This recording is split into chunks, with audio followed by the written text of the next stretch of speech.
Over the years, you've inspired us to make a lot of great drivers. But while we were making all these drivers for the present, we were also hard at work making the next generation of driver. Because where titanium ends, carbon begins. Karlos, thanks for joining us today. We're into the final month of the 2022 golf season, but boy, a summer for you. Tell me about, well, it's now been a couple of months, but I think everybody would agree this was the round of the year at Southwood, an albatross, an eagle, and a hole-in-one all over 18 holes. What do you remember about that special day at Southwood Golf and Country Club? Oh, it still feels like a dream. Like I still dream about it here and there for sure. Yeah, and it was just so amazing. Like had a like my putting wasn't working, but my shot was going in. It was just, I guess it's a golf, right? Weird day. Yeah. Yeah. So we start off 10th hole. It was because as a club championship.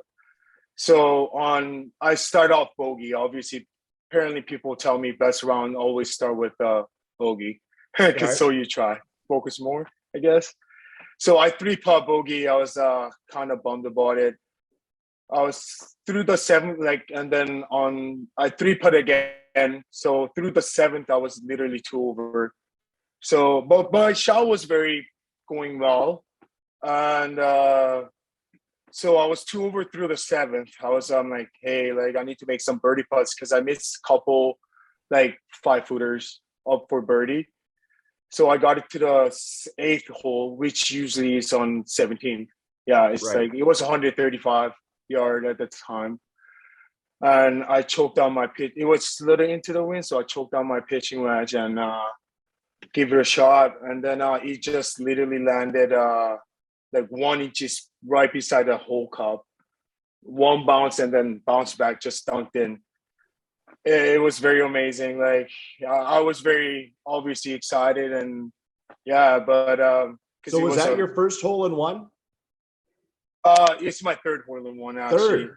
Yeah, I had 2 hole-in-one when I was back then junior. Yeah, but this is my third hole-in-one, so I was I was very excited. But then I was really focusing on game. Then obviously it only made me even par, right? So because I was 2 over through 7th hole, Right. and then 18th hole ninth hole usually is 18, but I knew I can get either birdie.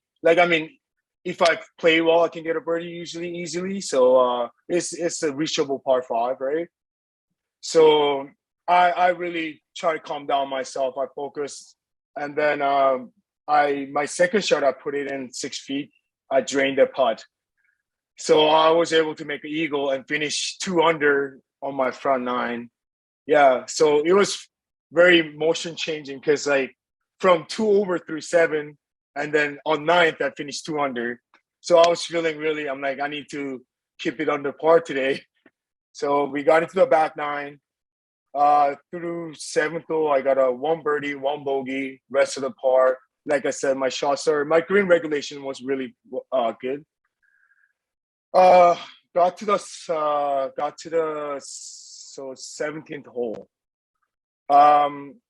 Which another birdie, I knew I can make a birdie there if I play smart, Right. at least. So I guess, but then a lot of thinking, I pulled my driver to the left side. I pulled my driver to the left side, and it was the first cut grass of the rough, and I had a 202 yard left, and then I grabbed my 6-iron, hit my baby draw, hit the front of the green. It was going well. I'm like, oh man, I might even get an eagle. It was going well, getting tight, and all of a sudden my ball disappeared. I'm like, whoa, did it just go in? Everybody's like, did it just go in? I'm like, yes. I was like, yeah, and I start running around. That was actually my first albatross, so it was an amazing feeling. When I finished it, I was 5 under, and it was my first course best score in Southwood as well. Yeah. Yeah, and then I had a 17 and 18 hole left, and then I was like, man, I really want to keep this 5 under. And then I was really nervous, obviously, try to finish it. And then, so 17th, it's another short par three, so I was able to get a par.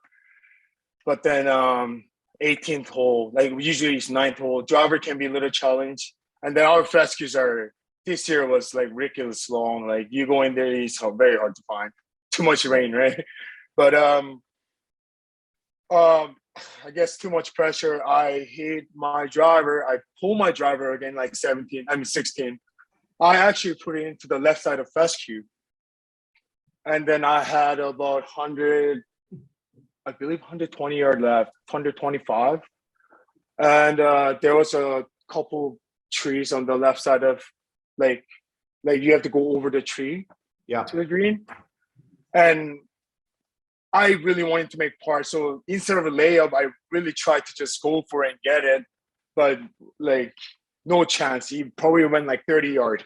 I full swing the fescue, 30 yard. It was actually under the small tree. And then I had to hit it out of there. And I had about 72 yard left. But throughout whole day, my like 82, like within 100 yard, my wedge shots were really like on point. So I had a confidence. I hit it. I stick it to like 2 feet from there. So I was able to save my par. Yeah, it was amazing. Like, yeah. So Carlos, when you take a look at everything you kind of went through that day, I look at your scorecard. You had an ace, you had a 2, you had a 3, you had a 4, you had a 5. You were able to kind of do it all. When you think about the hole-in-one, or you think about the eagle or the albatross, can one be more special? Like you said, you've had 3 hole-in-ones, so you've been able to do that before. But for me, I look at the shot that you made on 7, which was obviously your 16th hole of the day. That, to me, with water on the left, is probably the one that would stand out. Do you agree with that? Yes. No, I still dream about it. It comes in my dream here and there. I see my ball flight going, like start off the right side of bunker, coming in, hitting just right front side of the green, and start rolling to the middle of the green and just went in like it like just how I wanted to play it. It just went. Yeah, it just it definitely like more like best shot I ever. Like, what got you excited about the game of golf, Carlos? Like, how did you get involved as a youngster? I started golf when I was 12 years old. I follow like my dad's, I guess, started golf that time. Like I started golf in South Korea. So I follow him driving range, and then it looked interesting, right? So I swing couple, and then I used to play baseball. So I was able to hitting it pretty good. And then my dad's coach came. He's like, "Hey, like, have you played before?" I'm like, "No, it's my first time." He's like, "You're hitting it pretty well. Like, do you wanna try?" I was like, "Oh, why not?" And then that's how I got in basically. And then by playing 2-3 months, I still remember fresh. Like I really got into the game. I really liked it. And then actually I started signing up registered tournaments in Korea. And then something like what I just did, like this year, something like that happened because I was only through 8 months playing like first start golf. And I was at that time 12 years old. So 13 years old after. So 8 months. It was my first tournament as a junior high school. Went to this like tournament, and I shot 1 under. Yeah. So it was like, it also in Korea, it was a newspaper too. Like the kid only play 8 months. Like, yeah, it was that day, just same thing. It's just like God's watching over me or something. Like just everything's going in. Well, you started off with a bang, and you were able to wrap up this 2022 calendar year as well. Congratulations on a special day. Thank you. And this is a great story. I know everybody's excited to keep an eye on. Yeah, thank you so much, Brian. Yeah.